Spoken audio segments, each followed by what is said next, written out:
Welcome to Veterans Voice. I'm your host, Ron Waters, and today we're going to be talking about some interesting stuff. I've got Dr. Williams here, Gordon Williams, and he's got a lot of information to give us. I wanted to point out, our main subject here, Doctor, is the VVA Agent Orange and the fight for justice for Vietnam veterans. This is the magazine that we get like every other month, and it's got some articles in here about Agent Orange, the use in Vietnam, and decades of denial and stonewalling. You want to talk about that? Mention that too? I know you had some other things you want to talk about. There's a wealth of information that's finally coming out about Agent Orange, Ron, and trying to keep up with it all is quite a challenge. VVA magazine is a helpful source of information. The internet for Vietnam veterans and their families who are watching this show, there's numerous sites on the internet, Agent Orange sites that they can get on to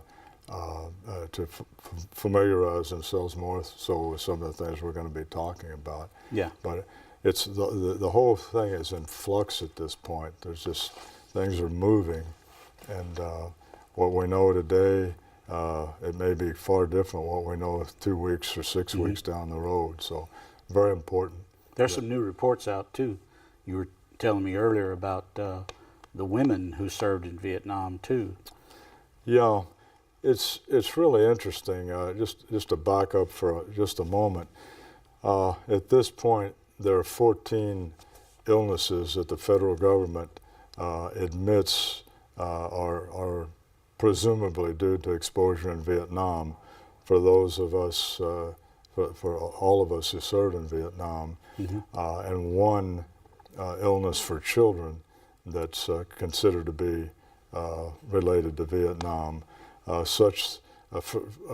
the kids, it's spina bifida, which is there's a sheath or a covering on the spinal cord, and if there's holes in that, that's spinal bifida. Yeah. So that one illness for children, the federal government says, we admit that there's enough medical evidence to prove that that's happening more so among the children of Vietnam vets than those who did not serve in Vietnam. And the 14 other illnesses that are considered to be related to Agent Orange, such things as diabetes, chloracne, Hodgkin's disease, Parkinson's disease, different types of respiratory cancers, prostate cancers. Again, there's 14 of them in all. Yeah. It's interesting. Of those 14, and I didn't know this until recently, 3 of those illnesses were more recently added to the list. B-cell leukemia and ischemic heart disease, which means reduced blood flow to the heart, and Parkinson's disease. Those 3 were added to the list in 2009. Now this is not only, you're talking about the veterans, you're talking about the children of the veterans? This is the veterans. This is all of us. Okay. I'll get to your question in just a minute, but I think we needed to preface it by talking about what's available to everybody. Okay. It's interesting. If you look at the list of 14 illnesses that are presumed to be related to Agent Orange for everybody, 3 of those illnesses, you have to have applied for them within 1 year of leaving Vietnam. And who did that? Chloracne. If a Vietnam veteran wants to apply for Agent Orange related compensation due to chloracne, they had to apply for that within 1 year of leaving Vietnam. Within 1 year. Which doesn't make a whole lot of sense. Peripheral neuropathy, which is tingling and numbness in the fingers and the feet, you had to apply for that within 1 year, even though for many people that hasn't come on until the last 3 or 4 years. So there's a sticky wicket there. And another one, polyuria cutaneous, which is another illness, a cancer type illness. That one had to be applied for within the first year of being discharged. So there's strings attached to the 14 illnesses. Now, when did they make these decisions? Please? When did they make these decisions? When did they what? Long after the government made these decisions about how long you had to apply for it. And they weren't even talking about this. Well, that's where it when gets we first interesting. got out of Vietnam. And we're even talking about this Agent Yeah. Orange exposure. Yeah, that's the irony So- of it. This list has been slowly developed over the years. Yeah. But then 3 of the illnesses have that string attached. So Yeah. anybody watching needs to be keeping in mind there's a lot of weaving and bobbing going on. And there's always the underlying issue of the federal government trying to save money, which is in response to the question you asked. In doing research for this program, I came upon something that I was unaware of, and that is a law was passed. I'm not sure when it was passed, but there are 18 birth defects that if a woman who served in Vietnam has one of those 18 birth defects, those birth defects are considered due to the woman having been in Vietnam, but not due to Agent Orange exposure. Really? Not due to Agent Orange? Not due to Agent Orange exposure, but due to the woman having been in Vietnam. Nurses who were in Vietnam, donut dollies, other women who served in Vietnam. Yeah. If any of their children have one of these 18 birth defects, and that list of birth defects is available on one of the websites if somebody wants to take a look at them. But that's curious. The government has said if any of the women, if their children have one of those 18 birth defects, the youngster is eligible for compensation, the youngster is eligible for medical care, and the youngster is eligible for various educational benefits. Now, when did they make this decision? I'm not sure. I'm not sure because I was unaware that this particular list existed. And who is they that make these decisions? I don't know. But, all of us have been involved in Vietnam veteran activities for years. And I'll dare say of our 80 current members of our VVA chapter here in Paducah, Kentucky, I'll dare say nobody is aware of that ruling as far as those 18 birth defects among the women. Well, before you brought it to my attention, I didn't know anything about it. I didn't hear anything about that. So that's curious. We got the 14 illnesses that are presumed to do to Agent Orange for everybody. The spinal bifida due to Agent Orange for the children of anybody who served in Vietnam. And over here, this curious list of 18 birth defects for the children of any women who served in Vietnam. But the law clearly states this is not due to herbicide exposure.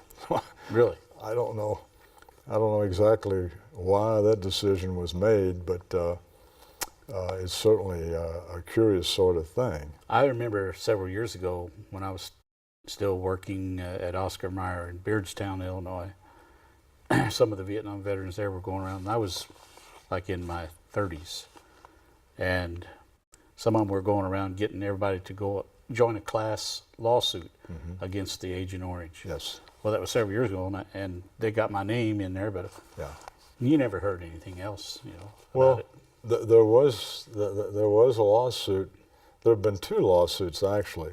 There was the initial lawsuit, which is probably the one that you're talking about, because it sounds like that goes back a ways. Yeah. That lawsuit was brought against the 7 chemical companies that were responsible for developing dioxin.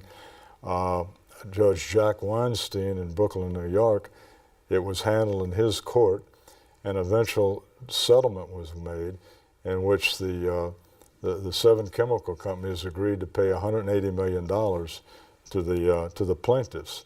And the plaintiffs ended up being, I don't know how many Vietnam vets ended up being involved with that lawsuit, maybe 10,000 or so. Yeah. And the way the thing played out, half of that $180 million was set aside for payment to the veteran, and the other $90 million was set aside for what they call research and development. I think some of that also went for legal fees, probably most of it. a lot of it. But the eventual outcome, as far as the payment to veterans, it ended up being about $3,500 per veteran for those veterans who did get paid. And then the way that lawsuit read, if you were a party to that lawsuit, once that settlement was made, you could never sue the chemical companies again. Really? If additional research brought up any more information that would be pertinent to this matter, those people who signed off on that lawsuit were never able to be involved in another lawsuit. Really? But another group of Vietnam vets in Texas who were not part of that initial lawsuit, they have since filed a second lawsuit saying, we didn't sign off on that initial lawsuit, therefore we're not bound by the initial decision. Yeah. And their lawsuit, I think, also ended up in Judge Weinstein's court up in Brooklyn. But Judge Weinstein then kicked it back to a court in Texas where it started, and they kicked it somewhere else. And I don't know where it is now, but it's never been resolved. It's just kind of floating out there right now. Wow. So the diseases related to Agent Orange, you mentioned like there's 14, you said, or 17? That's what? You said 14 or 17? Illnesses? Yeah, illnesses or... Yeah, there are 14 illnesses that are presumed related to Agent Orange. But there's a whole bunch more that's related to children. Yeah, there's 18 that are assumed, for the women of Vietnam vets, there's 18 illnesses that are considered somehow due to the girls having been in Vietnam, although it's not related to Agent Orange. So that makes no sense. And I think it's important for those watching this program to keep in mind that my impression is, and as I've gotten into all of this, this is a continuation of the chaos and the confusion that we all experienced when we served in Southeast Asia. Yeah. It's like, it's hard to keep up with everything. This feels just like Vietnam. Yeah. Wait a minute. These people over here have said there's 18 illnesses that if the children of a woman who served in Vietnam have one of these 18 defects, they'll be paid for it, but it's not due to Agent Orange. And then all the other research over here about Agent Orange. What is going on here? And well, what's normal, I guess, is politics. When we were over there in Vietnam, we learned soon that it was a political war, seems like, you know. It was a confusing war, I know that. Yeah. A lot of the generals complained that they weren't allowed to run the war the way they wanted to. Yeah. One general in particular, I don't remember his name, but a Marine general, he said, just give me a couple battalions of Marines and I'll start at the Mekong Delta and I'll march, burn and destroy everything.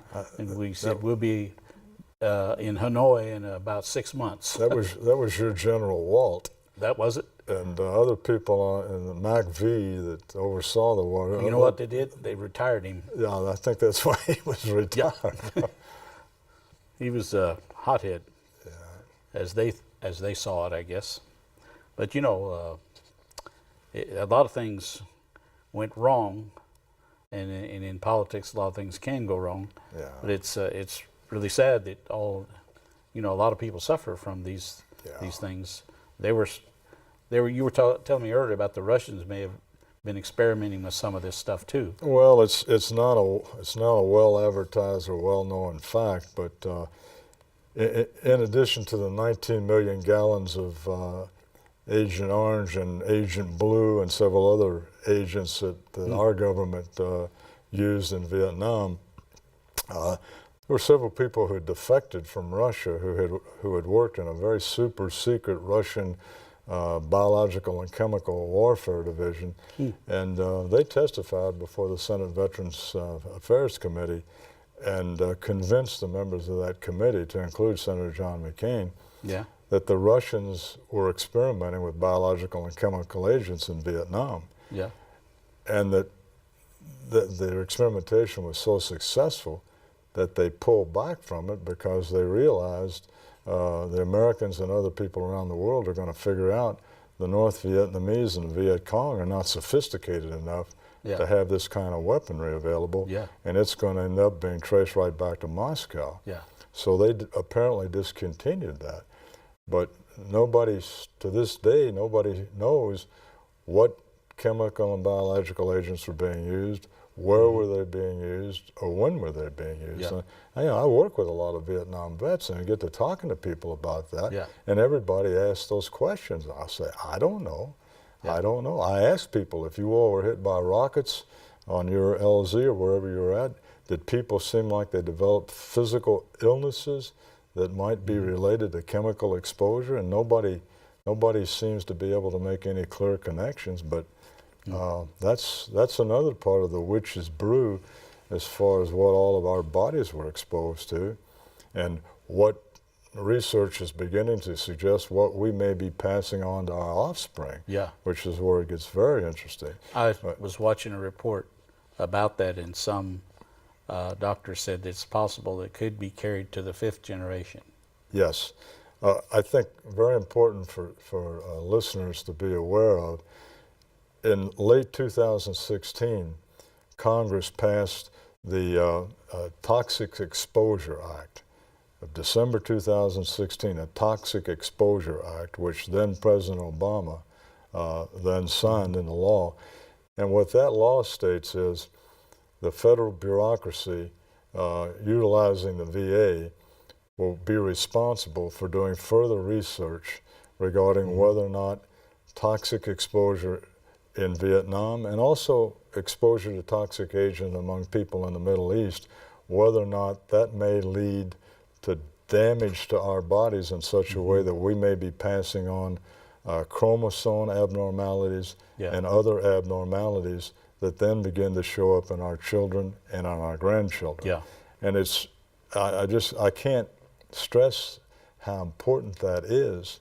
And whenever I encounter a son or a daughter, or now a grandson or granddaughter, someone who's served in Vietnam, I'll say, look, I don't mean to be lecturing you, but all of us, we're only going to be here for a short additional time. And the next generation needs to be aware of this, because they may well be affected by some medical issues here that if they don't know about this, and we've certainly got a lot of children coming up with cancer and things like this. Seems like it's... Well, I think you and I have talked about this. There's an organization down in Orlando, Florida, a private organization. This is not a government organization. It's an organization called Birth Defects for Children Incorporated. And it was started by a couple, a civilian couple who had a youngster with a birth defect. And in trying to be helpful to other parents and other families of children who have birth defects, they started this organization. And it ended up being well funded with private contributions. And one of the things that's happened, this organization has ended up doing world-class research with the children of Vietnam vets and non-Vietnam vets. And again, there's not a penny of federal money that has been... So these are a group of families, or...? Well, the research that's been done is really well done research. They took a look at children of something like 1,450 Vietnam vets in comparison to something like 3,100 children of people who did not serve in Vietnam. And they looked at a wide variety of medical problems that the children from these two groups were having. And again, those are large groups of... I've seen those charts. And I've got some of the charts here that if anyone is interested in doing further research, Birth Defects for Children Incorporated. You type that in on the internet, and there'll be a little bar at the top, and where it says research, you press that, and the next thing that comes up, there's different types of research they've been doing, and some of the research has to do with veterans. And you get into the research with veterans, and it's almost frightening when you read the graphs. It is. Because there are a number of significant medical problems that are showing up in far higher numbers among the children of Vietnam vets than the children of non-Vietnam vets. I Googled some of that stuff the other day just to see what I could find. There's a ton of information and different reports, and you just go on and on and on with it. It's really one of the things that struck me. You look at a graph that has to do with fairly serious medical problems, leukemia and thyroid cancer. And the numbers are just glaring and really frightening. The incidence of leukemia among children of Vietnam veterans much higher than among the children of non-Vietnam vets. The incidence of thyroid cancer much higher among children of Vietnam vets than non-Vietnam vets. And with groups that large, if you're comparing 5 people in one group and 6 people in another group, well, it may just be a statistical abnormality. Yeah. But when you're looking at 1,400 youngsters of the Vietnam vet group and 3,100 youngsters in the non-Vietnam group, Yeah. and this organization really is an impressive organization. That's not a chance.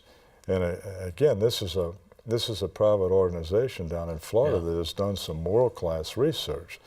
And then, as I was rattling earlier, we've got this list of 18 illnesses, birth defects among children of women who served in Vietnam that the federal government says, well, these birth defects are showing up in high numbers, but it's not due to Agent Orange. They don't and want then to admit this that. other research in Florida, wait a minute here.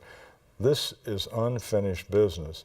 Yeah. And it's so important for anybody, again, who views this program to keep this in mind. Yeah. We're talking about there's a lot of pieces of the puzzle that are yet to be put together. I have 2 sons, and I tell my sons, look, guys, it's going to be up to you all to keep up with this research. I'll either not be here or I'll be sitting on the porch of a nursing home somewhere trying to remember what my name is, and you guys are the ones that are going to have to take over, as your children will need to. Yeah, I think my kids and were kind of interested in some of the stuff that's showing up because, you know, their children they're having a few problems.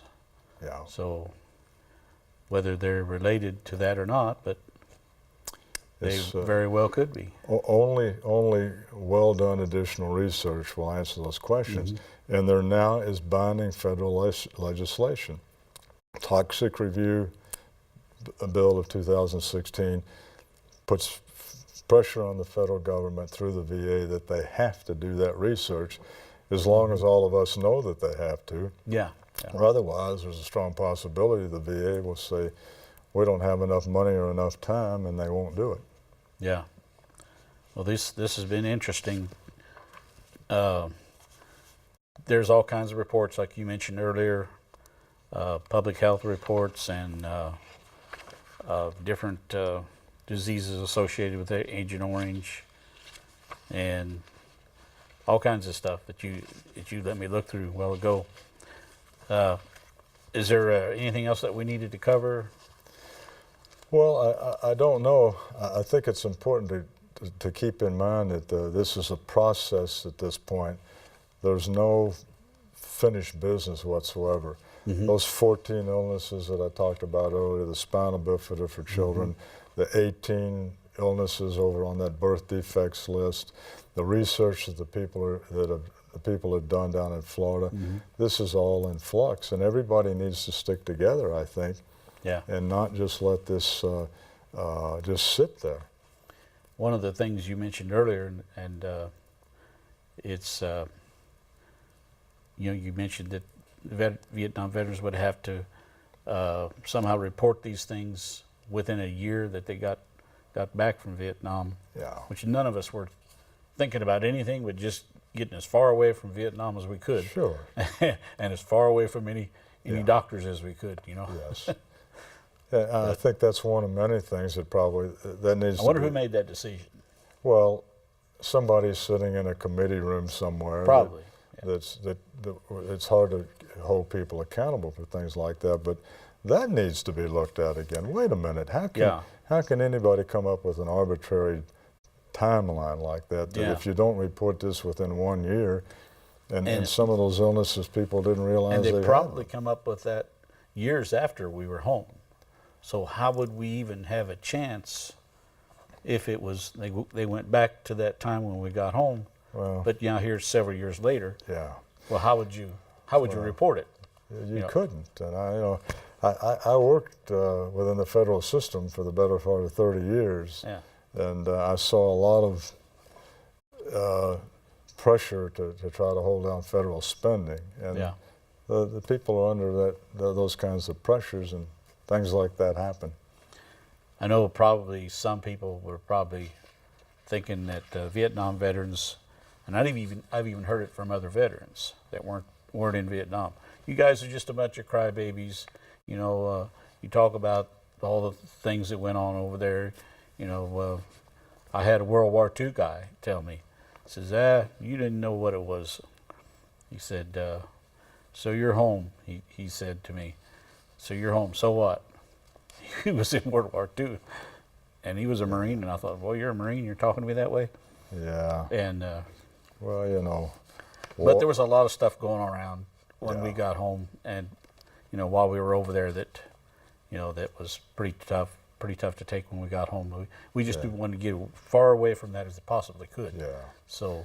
And I think that's why it's important now that all Vietnam vets and their families and other concerned people take a deep breath and take a look at these kind of issues now, that hopefully we're more settled now than we were when we got home. Yeah. And let's really look at the numbers here, and let's make sure that the federal government does the research that they were mandated to do by that law in 2016, and see what, as you're saying, this may be a multi-generational problem. Yeah. Dioxin does things to the cells and the chromosomes that are still being figured out. And well, it was Agent Orange was a foliage killer, wasn't it? It killed plants and everything. And well, it's Agent Orange is something that involves two defoliants that are put together, and when those two defoliants are put together, they create dioxin. Wow. And I think I mentioned to you earlier, I had the privilege to read a letter that was written by the then head of Dow Chemical Company in 1947 to people at the Pentagon, saying, we developed this new very strong defoliant, but you never want to use it where American troops are being operating because it could be dangerous to them. 1947. 1947. And they were talking about Agent Orange. Obviously, they didn't listen. And somebody didn't. So it all happened, and we were there. We want to thank you for watching today, and we'll see you next time.